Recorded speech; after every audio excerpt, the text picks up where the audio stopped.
칠흑같이 어두운 밤에 큰 배가 이제 항해를 하고 있었는데 그 배 정면으로 조그만 불빛이 점점점 다가오는 것을 선장이 발견을 했습니다. 그래서 밑에 있는 그 선원 부하에게 명령을 했습니다. 빨리 저기에 있는 불빛에다가 빨리 경고를 보내라고.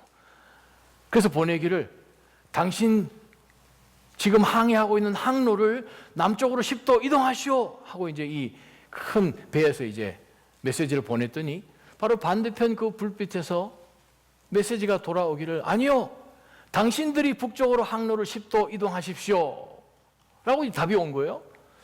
선장이 기분이 조금 안 좋아졌어요. 그래서 이거 안 되겠다, 다시 메시지를 보내라. 당신의 항로를 남쪽으로 10도 옮기시오, 나는 함장이요 하고 이제 보낸 거예요. 그랬더니 상대방에서 메시지가 바로 넘어오기를 아니요, 당신의 배의 항로를 북쪽으로 10도 이동해야 됩니다, 나는 3등 항해사입니다 라고 온 거예요. 그랬더니 함장이 가만히 생각해 봅니다. 나는 지금 함장이고 저기는 3등 항해사? 오케이, 이 얘기를 빨리 끝내야 되겠구나 해가지고 이제 다시 한번 보냅니다. 당신 항로를 남쪽으로 10도 이동하시오, 여기는 군함이요 하고 이제 이 함장이 자기가 이제 타고 있는 이 배가 그냥 보통 배가 아니고 군함인 것을 이제 한번 그냥 꽝 하고 이제 메시지를 보냈더니 바로 반대편에서 메시지가 왔습니다. 뭐라고 왔을까요? 당신의 항로를 남쪽으로 10도 이동하시오, 여기는 등대입니다. 어때요? 그 함장이 배를 항로를 10도 옮겼을까요? 안 옮겼을까요? 당연히 옮겨야 되죠. 빛은 절대성을 가집니다. 다른 어떤 것과 니고시에이션이 되지 않는 것이 절대 진리인 것이죠. 그 함장은 아마 처음에 그렇게 느꼈는지는 모르겠습니다. 우리 큰 군함이 지금 가는데 이 작은 저 불빛은 뭐래? 부딪히면 큰 사고가 나는데 우리에게도 위협이 되고 본인들에게는 큰 해가 되는데 라고 아마 생각을 했을 거예요. 그러나 나중에 상대방의 그 불빛이 그냥 작은 배에서 나오는 불빛이 아니라 등대인 것, 우리 앞에 계속 항해를 하다 보면 앞에 위험한 암초가 있어서 피하지 않으면 큰 해가 우리에게 닥쳐서 오히려 우리의 선원들을 구원해 줬다는 것을 나중에 깨닫게 되면 그 3등 항해사, 정말 외로운 그 등대지기에게 얼마나 고맙게 생각을 했겠습니까? 하나님의 빛이 그렇습니다. 예수 그리스도를 통하여서 우리 가운데 비춰주신 하나님의 빛이 처음에 우리가 보았을 때는 두려움 가운데서 늘 어두움 가운데 익숙하게 살다가 빛 가운데 노출되니 우리가 이번 쿠바에서 불을 켜니까 바퀴벌레가 싹 사라지더라고요. 그것처럼 바퀴벌레 같은 그러한 인생을 살다가 빛 가운데로 인도해 내신 것을 우리가 깨닫고 이 빛이 그냥 잠시 비춰주는 빛 정도가 아니라 우리를 영원으로 인도해 주시는 빛이구나, 우리 마음 가운데 있는 두려움과 어두움을 몰아내는 빛이구나 하는 것을 깨닫게 되면 우리 마음 가운데 얼마나 감사가 더해지겠습니까? 우리는 마지막 때에 살아가고 있습니다. 과연 이 마지막 때에 어떻게 살아가야 하는가? 온갖 진리라고 스스로 자처하면서 모든 사람들을 미혹하는 이 세대 가운데서 우리가 어떻게 살아가야 하나? 에베소서는 교회에게 주시는 메시지였기 때문에 당시의 초대 교회들, 그 주변에 있는 소아시아의 교회들이 돌려가면서 읽어본 바로 성경인 것을 우리가 계속 말씀을 통하여서 보아왔습니다. 오늘 주신 하나님의 말씀, 에베소서 5장 6절부터 14절에 나와 있는 이 내용들을 들여다보면서 빛이란 단어가 여러 반복되는 것을 발견하게 됩니다. 창세기 1장 2절 3절에서 하나님께서 빛을 창조하셨어요. 빛이 있으라 하시며 빛이 있었더니, 빛을 통해서 하나님이 어두움을 세퍼레이트 시켜주셨습니다. 우리는 생각합니다. 빛이 있는 곳에 어두움은 못 가는구나. 그렇지 않았습니다. 하나님이 빛을 창조하시기 전에는 혼돈 가운데, 공허 가운데 모든 것이 얽히고 설켜 있었지만 하나님께서 빛을 창조하시고 빛을 어두움으로 분리되게 해 주심으로 인하여서 빛이 된 것입니다. 그 빛을 우리에게 보여주셨어요. 여러분 혹시 여행 같은 것을 가보시든지 어느 장소에 갔을 때 갑자기 불이 탁 나감으로 인하여서 정말 칠흑같이 어두워서 여러분 손도 이렇게 눈앞에서 안 보이는 그런 경험을 해본 적 있으세요? 등산 같은 거 가봐도 동일하지요. 우리 이번에 쿠바에서 선교 사역할 때에 갑자기 연결되어 있는 불이 끊어져 가지고 불이 베이케이션 바브스쿨 할 때 2번 한번 나간 적이 있어요. 저희 중동 지역에 또 이스라엘에 거기 가면서 지하 교회를 한번 방문한 적이 있었어요. 저희 안내하셨던 그분께서 모든 이 플래시라이트 같은 거 불을 한번 꺼보겠습니다. 탁 껐더니 와, 제 분명히 앞에 앉았던 우리 팀원의 등이 안 보이는 거예요. 만져야 앞에 있는 줄 알지 전혀 눈앞에 손을 움직여도 칠흑같이 어두워요. 근데 바로 그 순간에 우리 팀 리더였던 그분이 호주머니에서 플래시라이트를 아주 작은 라이트를 탁 켜니까 갑자기 확 밝아진 거예요. 빛은 무엇입니까? 빛은 공허 가운데, 무질서 가운데 질서가 있게 합니다. 방향이 있게 합니다. 어디로 움직여야 되는지를 알게 하는 것이 빛이라는 거예요. 하나님께서 우리 가운데 빛으로 오셨어요. 예수 그리스도께서 온 세상 가운데 비치시는 빛이라고 요한복음 1장 5절부터 9절까지 말씀 나와 있습니다. 구약 성경에 보니까 하나님을, 여호와 하나님이 우리의 빛이요 우리의 구원이라고 시편 27편 1절에 말씀합니다. 이사야 60장에는 이사야가 이렇게 이야기합니다. 여호와는 해와 달도 할 수 없는 영원한 우리의 빛이로다 라고 고백을 한 것을 우리가 봅니다.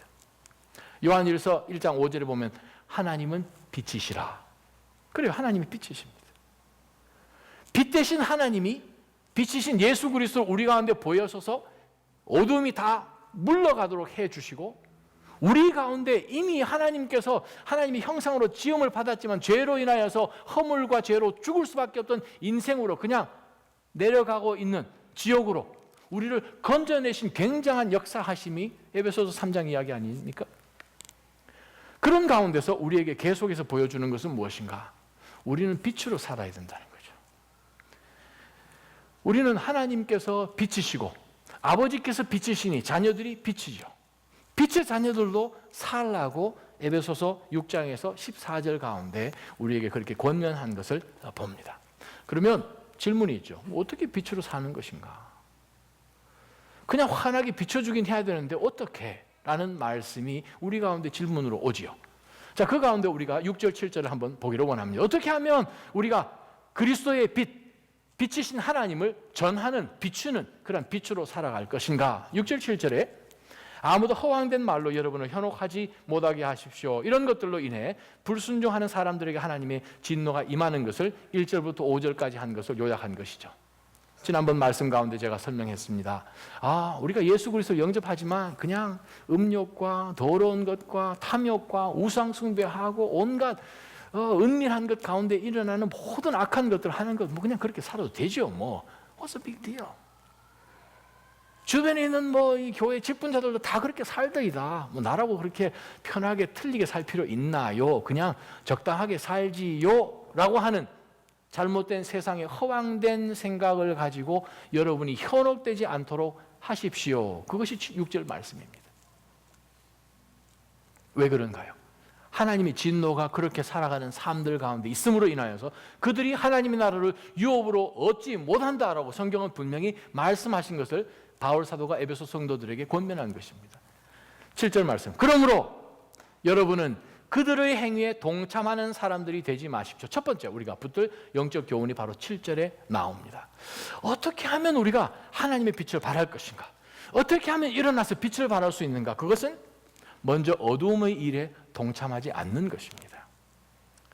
어두운 일에 동참하지 않는 것. 자, 빛은 어두운 일에 동참할 수 있나요? 빛은 어두움에 들어갈 수가 없어요.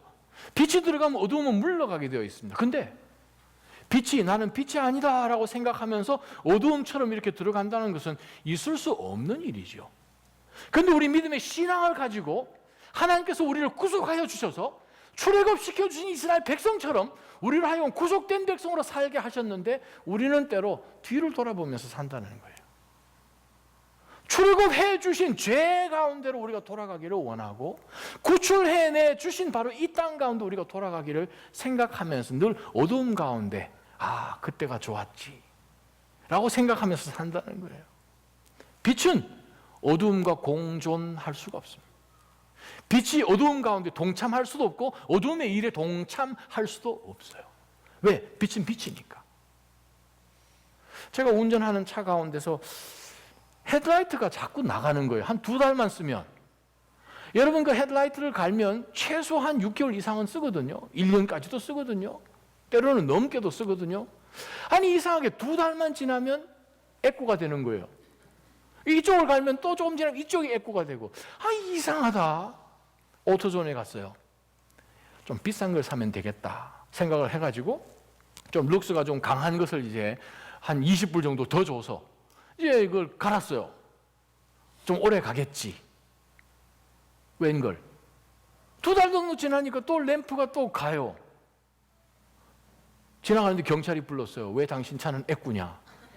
분명히 갈았는데 빨리 가려고 경고를 한번 받았어요. 이상하다 했더니 자동차에 대해서 아주 잘 아시는 한 지체분이, 목사님, 자동차 그분은 또 담아라고 얘기를 하시더라고요. 네. 목사님, 그 담아 가실 때 그냥 손으로 가셨죠? 아니, 그럼 손으로 갈죠? 발로 갑니까? 아니에요, 목사님. 고무장갑이나 면장갑을 끼셨어요? 그냥 손으로 갈면 되죠. 아유, 목사님. 눈에는 안 보이는데 손에 기름때가 있다는 거예요. 오물이 있다는 거예요. 그래서 목사님이 가실 때 그 램프를 손으로 그냥 쪼물딱쪼물딱 해서 만져서 이렇게 해놓으면 그 오물 때문에 전구 램프의 수명이 급격하게 축소가 되는 거예요. 빛은, 헤드라이트는 어둠이 물러가도록 밤에 운전할 수 있게 빛을 비춰주는 것이 빛의 목적입니다. 그런데 그 가운데 더러운 것이 묻었더니 빛이 제 역할을 못하게 되는 거예요. 빛은 빛입니다. 하나님께서 우리를 빛으로 보내주셨는데 우리가 어두운 행위에 동참을 하게 되면 우리가 빛을 발휘를 못하게 되는 거예요. 사랑하는 믿음의 성도 여러분, 우리 삶 가운데서 어떻게 하면 우리가 그리스도의 사람으로 이 어두운 세상 가운데서 비친 이 소망이, 이 세상의 소망인 교회의 한 예수 그리스도의 몸의 한 지체로서 빛을 발할 것인가? 바로 그것은 어두움의 행위에 동참하지 않는 것입니다.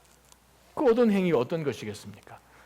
빛이 있을 때 절대 못하는 것, 하나님 앞에서 절대 못하는 것, 사랑하는 믿음의 성도들 가운데서 절대 일어날 수 없는 것들, 그러한 것을 우리가 예수 그리스도 만나기 전에 했던 바로 그것으로 우리가 함께 동참, partake 하게 될 때에 우리는 빛이 사들어집니다. 그것이 어느 정도까지 영향을 미치나? 분명히 저희 주변에 우리를 들여다보고 있는 사람이 있을 것입니다. 저 사람 옛날 나와 함께 늘 재밌게 잘 지냈는데 어느 순간 교회 간다 그러더니만 어느 순간 기도하고, 직장 갔더니 먼저 성경책 펴놓고 큐티를 하고, 주말에 술 먹자 그랬더니 그냥 오늘 셀 예배 가야 된다 그러고 점점점 이상한 행동을 하는데 보니까 삶에 기쁨이 있는 것 같은 거예요. 스트레스가 적은 것 같은 거예요. 분명히 저 정도 상황이면 힘들어할 것 같은데 평안한 것을 보면서 한번 물어봐야 되겠다. 교회 나갔더니 뭐가 지금 달라지는지 하는 그런 생각을 어떤 친구들이 지금 가지고 있는데, 빛으로 살아야 할 우리가, 저와 여러분이 동일하게 어두움 가운데서 어둠의 행실에 우리가 동참을 하게 되면 이분들에게 별거 없네, 예수 그리스도를 일생의 마지막의 기회가 될지도 모르는, 내가 이번 주일 당신 따라서 꼭 교회 가리라 하고 결단을 했는지도 모르는데 우리 삶이 이중성을 띈다면 어떻게 되겠습니까? 비밀리 은밀한 가운데 하나님께서 절대 기뻐하지 아니하는 그런 일들을 한다면 어떻게 되겠습니까? 위선자야. 그래서 통계를 내보았더니 교회 안 나가는 불신자들이 교회 예수 그리스도 못 믿겠다 하는 이유는 크리스천 때문에 못 가겠다는 거예요. 우리가 우리 삶 가운데서 다시 한번 우리가 하나님이 기뻐하시는 하나님의 백성들은 그들의 어리석은 행위에 동참해서는 안 된다라는 것을 기억하시면서 우리가 어리석은 행위에, 하나님이 구출해 주신 그 행위에 머물러 있는 한에 있어서는 빛을 발휘하지 못한다는 것을 우리가 알아야 됩니다. 두 번째, 우리가 8절부터 10절까지 보게 됩니다. 두 번째부터 영적 교훈이 8절에서 10절까지 나오죠. 여러분이 전에는 어둠이었지만 이제는 주 안에서 빛입니다. 굉장한 말씀하십니다. 예전에 우리가 예수님을 만나기 전에는 그냥 어두운 가운데 있었습니다 정도가 아니에요. 성경 분명히 이야기하죠. 여러분이 예전에 어둠이었어요. 여러분이 어둠이었어요. 저와 여러분이 어둠이었어요. 못 믿으시는군요. 저와 여러분이 어둠이었어요. 옆에 분 한번 얼굴 한번 보십시다. 얼마나 환해지셨습니까? 얼마나 환해지셨어요. 8절에 보니까 이제는 주 안에서 빛 가운데 있습니다 라고 말씀하지 않고 여러분이 이제는 그리스도 안에서 빛입니다 라고 이야기를 하시는 거예요. 저와 여러분이 빛으로 되어가는 빛입니다 라고 분명히 성경은 기록합니다. 이것이 무엇인가? 그리스도 안에서 우리의 진정한 자존감이에요. 우리는 누구입니까? 그리스도 안에서 우리는 빛입니다. 그럼 어떻게 살아야 됩니까? 빛의 자녀들답게 걸어갑시오. 그렇게 지금 표현하고 있죠. 빛의 자녀답게. 왜? 하나님이 빛이시지 않습니까? 시편 27편. 하나님이 빛이세요. 요한일서 1장 5절. 하나님이 빛이세요. 하나님이 빛이시니까 우리를 자녀되는 권세를 주셔서 자녀를 삼아 주셨으니까 우리가 빛이 된 거죠. 빛이 그럼 어떻게 살아야 합니까? 9절입니다. 빛의 열매가 있어야 된다는 거예요. 사랑하는 믿음의 성도 여러분, 우리가 어떻게 하면 그리스도의 빛, 하나님의 빛을 발할 것인가? 열매가 있어야 된다는 거예요. 그 열매가 무엇인가? 세 가지가 나오죠. 선함과 의로움과 진실함. 선함과 의로움과 진실함은 사실 하나님의 속성이에요. Attributes of God. 하나님의 성품이에요. 우리가 그리스도 안에 있으면, 그리스도 안에서 우리가 빛이 되면 아버지의 특성이 우리 삶을 통하여 드러나는 것이 정상인 거예요. 우리가 빛 가운데 빛으로 살면, 어두운 세상 가운데 세상과 동참하지 않고 빛으로 살면 그 사람의 삶 가운데서 열매가 맺어지는데, 선함과 의로움과 진실함. 누가 볼 때요? 본인이 볼 때? No. 하나님이 보실 때 선한 거예요. 하나님이 보실 때 의로운 거예요. 하나님이 보실 때 진실한 거예요. 여기서 우리 다시 한번 생각해 볼 것이 있습니다. 하나님의 빛의 자녀인 빛의 자녀는 하나님이 보실 때 선하심과 하나님이 보실 때 의로움과 하나님이 보실 때 진실함이 있어야 됩니다. 낮아짐 교회, 하나님께서 새로운 마음을 가지고 믿음의 성도들과 함께, 그래, 하나님이 기뻐하시는 교회, 정말 하나님의 그 복음이 막히지 않고 잃어버리는 영혼을 찾는 Find the lost, 찾은 영혼들을 Equip the found, 그들을 다시 파송하고 우리도 파송되는 Send the equipped 하는 그 교회로, 네, 우리가 새로운 마음을 가지고 한번 해봅시다 하고 저희가 시작되었습니다. 자, 교회가 시작되고 한 달이 지나고 두 달이 지나고 지금 11월 셋째 주까지 왔어요. 어떠세요? 과연 우리 가운데 하나님이 보실 때의 선함과 하나님이 보실 때 의로움과 하나님이 보실 때 진실함이 있는가? 아니면 내가 볼 때 괜찮네, 내가 판단할 때 나의 내가 옳은 거야, 내가 진리지 하는 것이 혹 우리 가운데 있다면 이것은 하나도 변하지 않은 거예요. 똑같은 거예요. 그 이전 모습이나 지금이나. 혹 우리 가운데 내가 먼저 다가가지 못함이 있습니까? 아니면 여러분과 아직 어울리지 못한 그분이 여러분에게 다가가지 않음이 있습니까? 인간이니까 우리는 좋아하는 사람과 어울릴 수 있죠. 말 통하는 사람들과 어울릴 수 있고 늘 같이 지내왔던 사람과 어울릴 수 있어요. 그런데 저분과는 한 번도 말을 혹은 대화를, 커피 한 잔도 잘 하지 않으므로 우리가 생각하는 것과 틀리네 라고 생각하는 가운데에서 나의 선함과 나의 의로움과 나의 진실함이 나오게 되면 그거는 갈라집니다. Then 변한 거 하나도 없죠. 열매가 달라진 게 없죠. 우리가 낮아진 교회를 시작하면서 왜 이 교회가 필요하십니까? 제가 여러분에게 드렸던 6가지 질문 중에 하나 아닙니까? 왜 많은 교회 가운데 왜 하나가 또 필요합니까? 무엇이 달라야 되겠습니까? 왜 그런 니드를 느끼고 계십니까? 했을 때에 우리가 했던 대답을 다시 한번 기억할 때에 네, 절대 그리스도 안에서 하나가 되어서 움직이는 빛을 바르는 공동체 안에서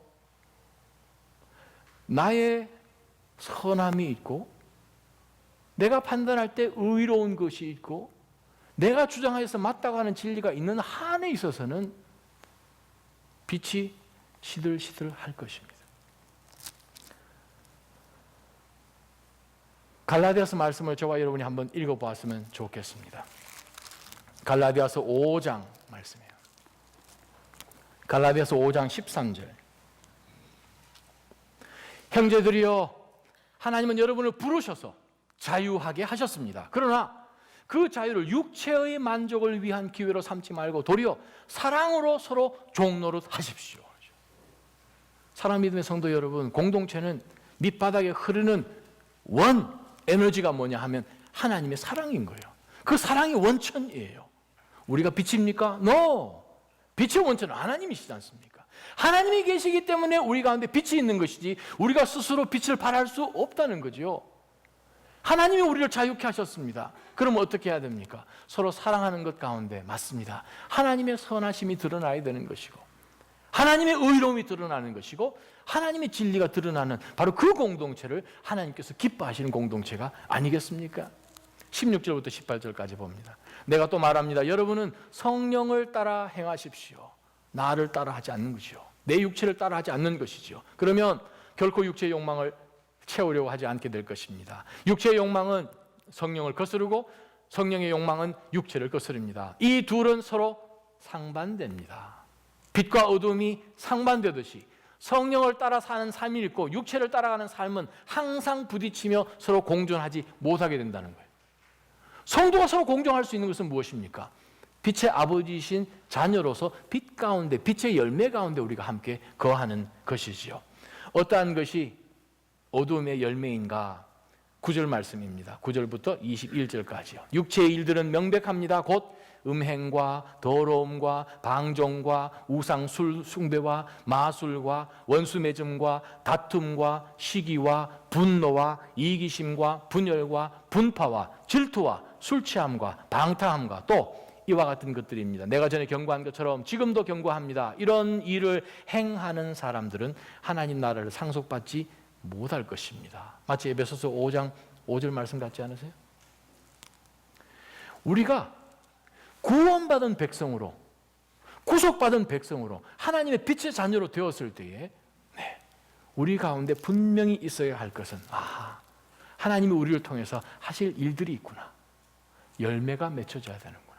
열매가 맺기 위해서는 힘을 다하여서 하나님께서 우리 가운데 주신 능력을 통하여서 바로 그 목적을 위해서 드려질 때에 열매가 맺혀지는 것이죠. 저희 교회 이름이 나자짐입니다. 나자짐, 나자짐. 우리 자신을 들여다봐야 됩니다. 10개월 좀 지났으면 내가 얼마나 더 낮아졌나? 여러분 뭐가 낮아지셨습니까?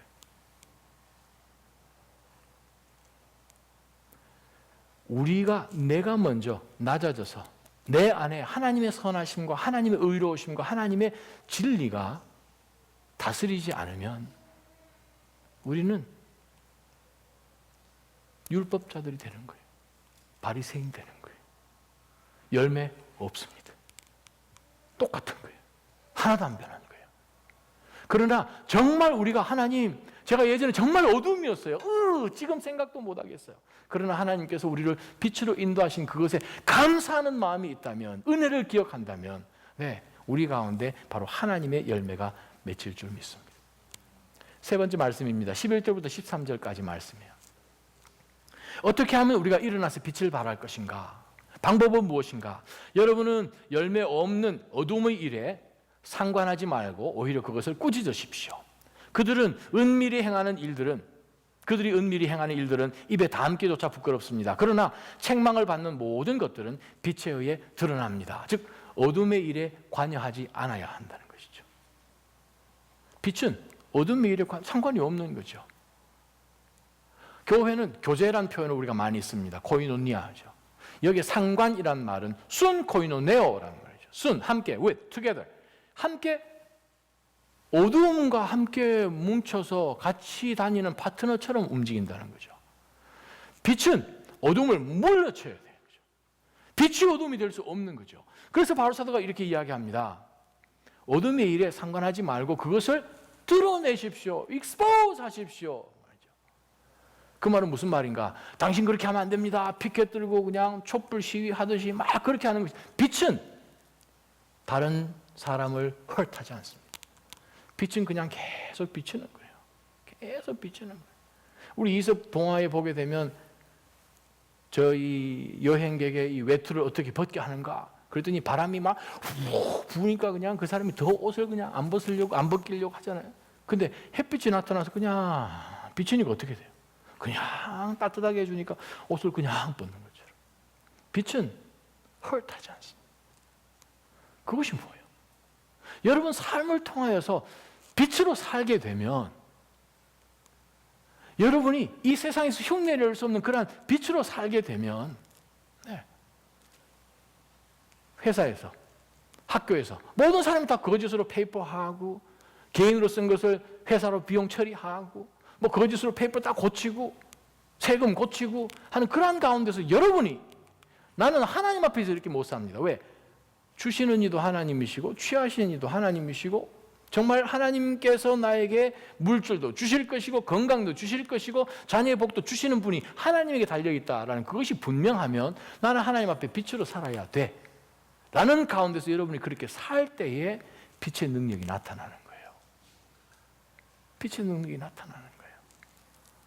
그러면 주변에서 지금까지 참 진리를 찾아 헤매던 사람들이 여러분을 보면서 아하, 진리가 저기 있구나 하는 가운데서 그들이 발걸음을 올려서 예수 그리스도에게 달려오지 않겠습니까?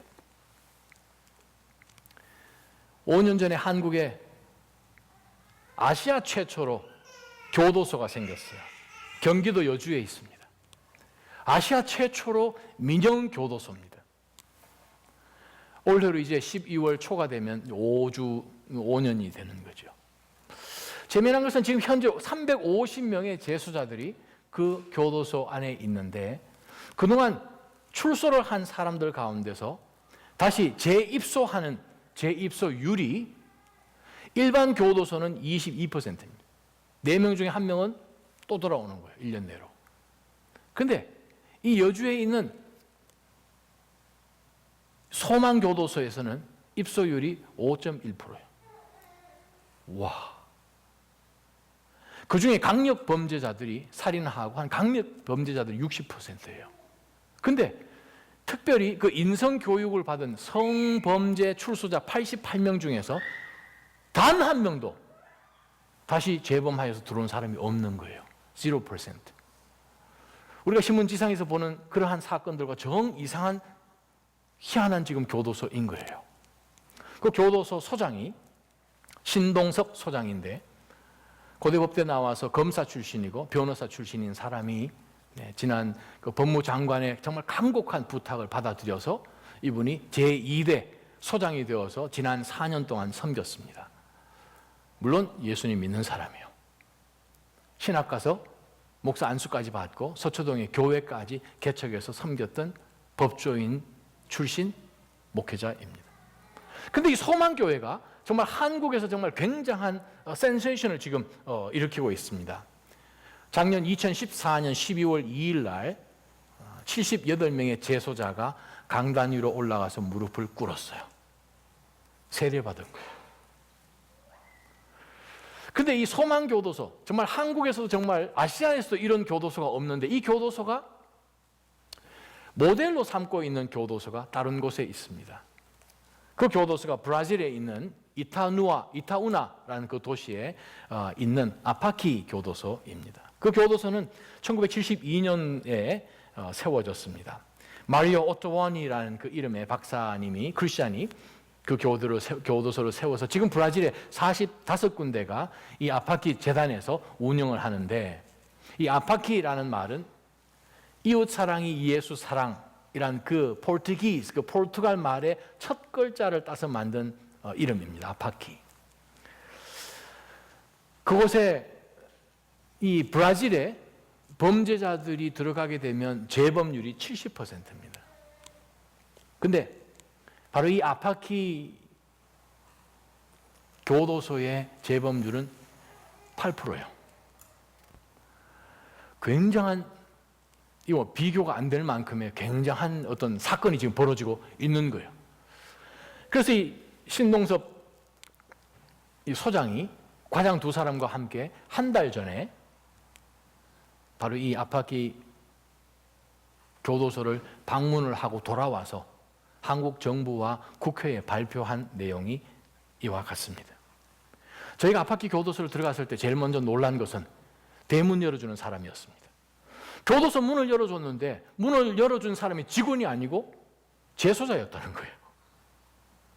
문 열면 바로 그 앞에 큰 차들이 막 다니는 대로변에 안에서 문을 관리하는 사람이 재소자였다는 것이 저희에게 굉장한 센세이션으로 다가왔습니다. 들어갔더니 누가 재소자인지 누가 직원인지 구분할 수가 없었습니다. 왜? 재수복을 안 입었기 때문에. 모든 사람이 자유복을 입고 그냥 명찰을 달았는데 한참 후에 명찰 밑에 조그만 글씨 하나가 이 사람이 재소자인지 이 사람이 봉사자인지 직원인지 알게 하는 거예요. 물론 수감 번호도 없고 곳곳에서 일어나는 모든 농장이며 작업장에서 자율적으로 모든 것이 돌아가고 교도소 전체에서 곳곳에서 기도하고 성경을 읽는 재소자들을 본인들이 보았다는 거예요. 둘러보는 가운데서 1972년 이전까지 사용되었던 체벌실, 말 안 들었을 때 들어가서 막 굶기기도 하고 고문도 하고 했던 그 체벌실이 지금은 기도실로 바뀌어 있었고, 들어가는 출입문 모든 곳곳에 이런 글씨가 있었다고 합니다. 사람은 들어오고 죄는 바깥에 남겨두시오. 사람은 들어오고 죄는 바깥에 남겨두라는 거죠. 복도를 걸어가면서 복도 코너마다 무슨 말씀이 적혀 있는가 하면 염려하지 마라, 내가 너를 변화시키리라. 그리고 십계명하고 같이 포스터가 늘 붙어있는. 그러면서 가장 충격적이었던 것은 저희들을 환영하면서 제사자들이 앞에 나아가서 알아듣지 못하는 그 포르투갈 말로 이렇게 찬양을 막 하는 것이었는데, 찬양하기 전에 곧 군데군데마다 이 직원들과 이 제사자들이 함께 외치는 구호가 있었다는 거예요. 그 구호를 듣고 이 소장과 함께 했던 그 두 과장들이 너무 놀랐다는 거예요. 예수님과 우리는 하나다 하는 거예요. 예수님과 우리는 하나다. 그 말이 이 소장에게 꽝 망치로 맞은 것은, 우리도 사실 소망 교도소에서 우리가 모든 재소자들을 형제라고 부르기는 합니다. 밥도 같이 먹습니다. 그러나 단 한 번도 우리는 예수와 하나다라고 생각해 본 적이 없다는 거예요. 형제이긴 하지만 당신은 재소자고 우리는 직원입니다 라는 생각이 은연중에 늘 있었는데, 이 교도소를 갔더니 우리 모두는 그리스도와 하나라는 거죠. 저희를 동행했던 이 브라질 교민 변호사 한 사람이 에이 소장님 저거 전부 다 연극이에요, 가짜예요 라고 처음부터 했던 그 사람이 나중에는 눈물을 흘리더래요. 너무나 감동받아서. 그러면서 돌아와서 한국 정부에다가 보고한 것이, 저는 보았습니다. 이러한 사람들이 사회에서도 정말 만나기 싫어하고 사회에서 다 그냥 열으로 생각하는 그러한 사람들이 이렇게까지 변한다면 변하지 않을 사람은 없다는 거예요. 이것이 복음의 능력입니다. 빛이 들어가면 아무리 악한 생각을 하고 사람을 그렇게 죽인 사람들이라 할지라도 그리스도의 사신이 되는 거예요. 그리스도의 앰베서더가 되는 거예요. 바로 그것이 우리로 하여금 빛으로 살라는 거죠. 이 세상은 그런 빛을 구경해 본 적도 없으십니다. 여러분 어떤 빛을 지금 현재 바라고 계십니까? 하나님이 여러분을 흘러 보스턴 땅 가운데 보내셨죠.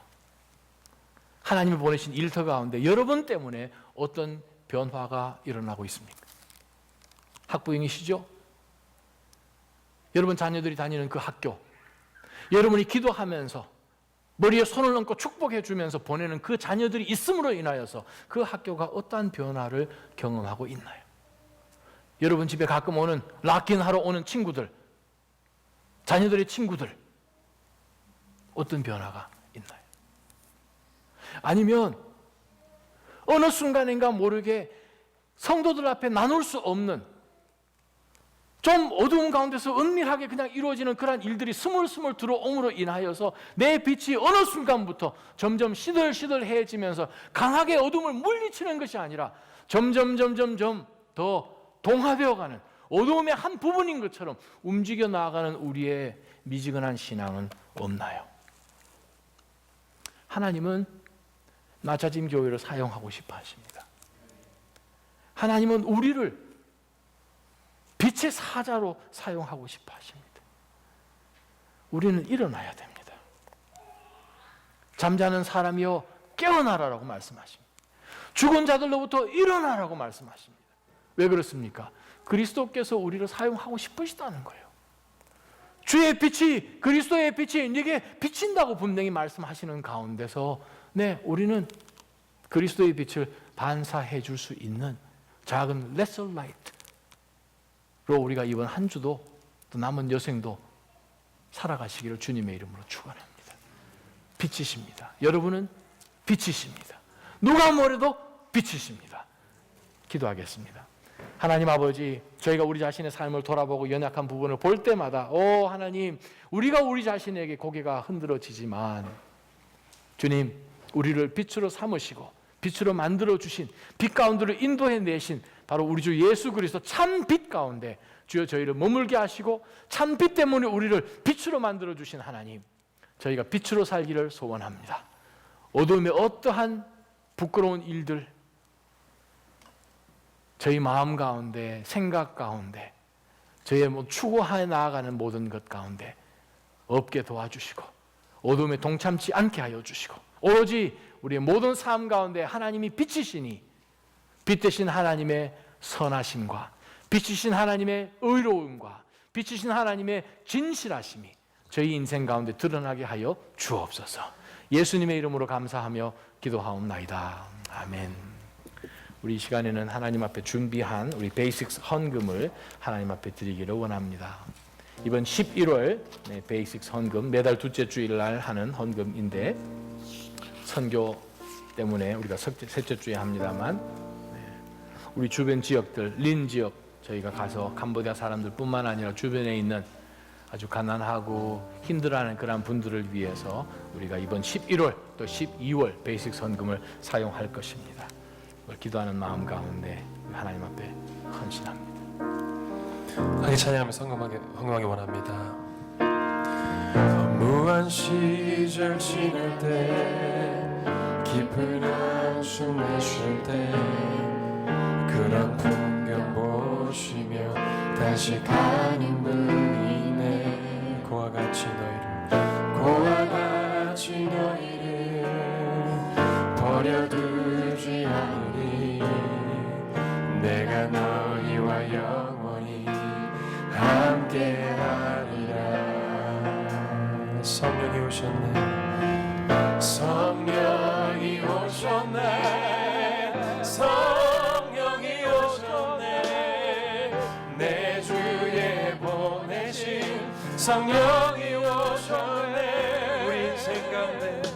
우리 인생 가운데 친히 찾아오셔서 그 나라 꿈꾸게 하시네. 억눌린 자 갇힌 자, 억눌린 자 갇힌 자, 자유함이 없는 자, 피난처가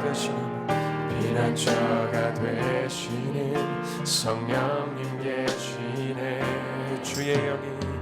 주의 영이 계신 곳에 참 자유가 있다네. 진리의 영이신 성령이 오셨네. 성령이 오셨네. 성령이 오셨네. 성령이 오셨네. 내 주에 보내신 성령이 오셨네. 우리 인생 가운데 친히 찾아오셔서 그 나라 꿈꾸게. 마지막 고백합니다. 성령이 오셨네. 성령이 오셨네 성령이 오셨네 그 땅 가운데 내 주에 보내신 성령이 오셨네 우리 인생 가운데 친히 찾아오셔서 그 나라 꿈꾸게 하시네. 하나님 아버지, 이번 11월 베이직 헌금을 통하여서 저희 주변에 하나님 복음이 필요할 뿐만 아니라 사랑에 따사로운 손길이 필요한 저들에게 그리스도의 이름으로 방문하며 저들을 돌아보고자 합니다. 하나님, 작은 물질을 통하여서 주의 사랑이 아름답게 전달될 수 있도록, 또한 저희가 이것이 일시적으로 일어나는 그 일이 아니라 늘 저희들의 삶 가운데 구제하며 약한 자들을 돌아보며 힘이 되어주는 그리스도의 작은 제자들로서 감당케 하여 주옵소서. 예수님의 이름으로 감사하며 기도하옵나이다. 아멘. 다 함께 일어나셔서 이 시간 하나님 앞에 봉헌 찬양으로 나아갑니다. 나의 모습 나의 소유 주님 앞에 모두 드립니다. 모든 아픔 모든 기쁨 모든 눈물 받아주소서. 나의 생명을 드리니 주 영광 위하여 사용하옵소서. 내가 사는 날 동안에 주를 찬양하며 기쁨의 제물 한 번 더 나의 생명을 드리니 나의 생명을 드리니 주 영광 위하여 사용하옵소서. 내가 사는 날 동안에 주를 찬양하며 기쁨의 제물 되리. 나를 받아주소서.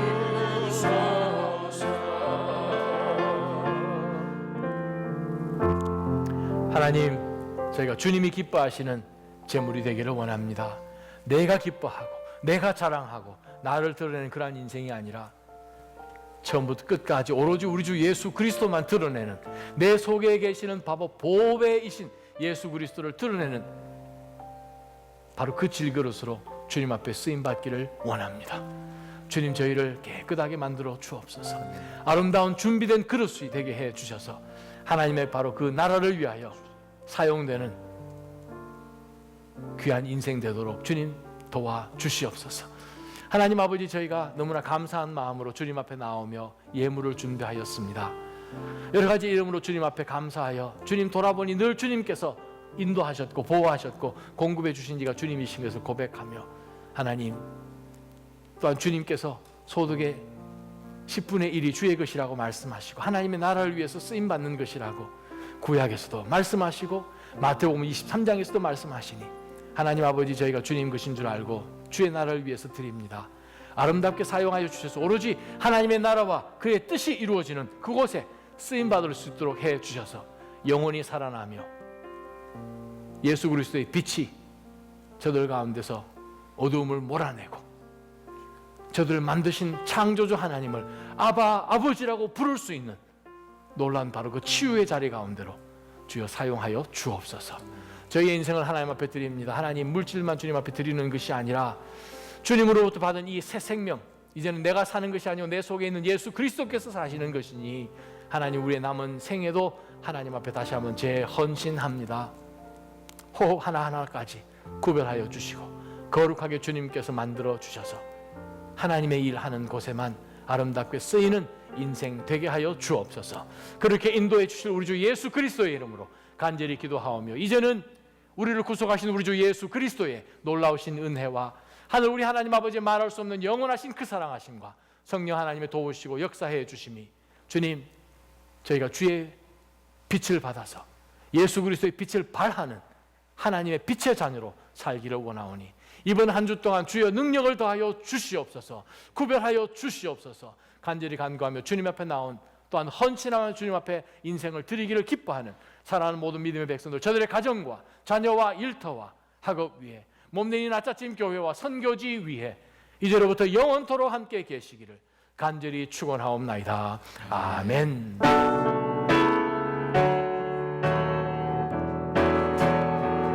나의 믿음 주께 있네. 십자가 능력이 내 영광 되었네. 주께서 우리를 승리케 하셨네. 나의 능력, 나의 소망 주께 있네. 나의 믿음 주께 있네. 십자가 능력이 내 영광 되었네.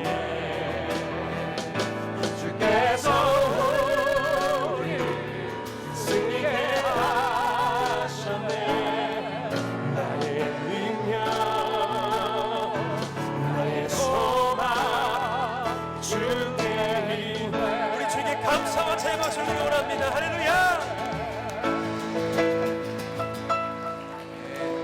다음 주일이 추수감사절이기 때문에 우리가 밑으로 내려가시면 펠로십 홀에서 우리 몇몇 분들에게 저희가 인터뷰를 좀 요청을 할 것입니다. 그래서 지난 수개월 동안 하나님께서 이번 한 해 동안에 어떠한 은혜를 주셨는지 여러분 기뻐하는 마음으로 인터뷰에 좀 응해 주시면 그것을 모아서 우리가 다 함께 다음 주일날 은혜 받는 시간 갖겠습니다. 축복합니다. 당신은 하나님의 언약 안에 있는 축복의 통로. 뒤를 보시면요, 당신을 통하여서 열방이 주께 돌아오게 되리. 우리 목사님 바라보면서 축복합니다. 당신은 하나님의, 당신은 하나님의 언약 안에 있는 축복의 통로. 목사님 통하여서 열방이, 목사님 통하여서 열방이 주께 예배하게 되리. 주께 예배하게 되리. 우리 사랑의 박수 보내시기 원합니다. 네. 오늘 우리 정 목사님 생신을 함께 축하하기 위해서 이게 무슨 뭐 이 교주도 아니고 이거 예배 마치자. 아이고야, 너무 감사합니다. 함께 우리 생일 축하 노래 하겠습니다. 생일 축하합니다. 생일 축하합니다. 사랑하는 목사님, 사랑하는